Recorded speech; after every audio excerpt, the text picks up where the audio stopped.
Komika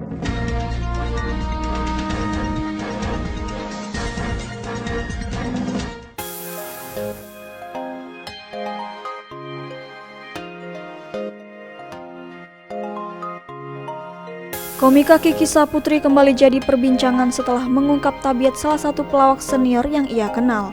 Hal itu diungkapkan Kiki Saputri melalui YouTube Denny Sumargo belum lama ini. Penggalan pernyataan Kiki Saputri itu beredar luas di sosial media, salah satunya di Instagram Mainfo Rabu 24 Maret 2021.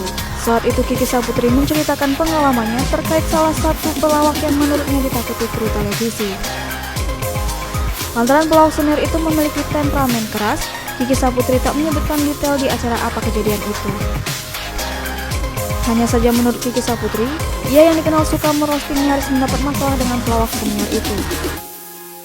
Awalnya Kiki menceritakan ia memang sempat menyampaikan salah satu bahan roasting terhadap pengisi acara lain.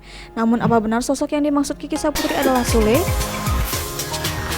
Sebab sebelumnya Sule juga pernah marah ke Shandy Aulia di acara yang ia pandu. Ketika itu Shandy Aulia yang berniat hanya bercanda tentang rumah tangga Sule yang nyaris bercerai dari Lina kala itu. Sayangnya candaan Shandy Aulia membuat Sule murka sampai ia balik menyindir Shandy di acara tersebut.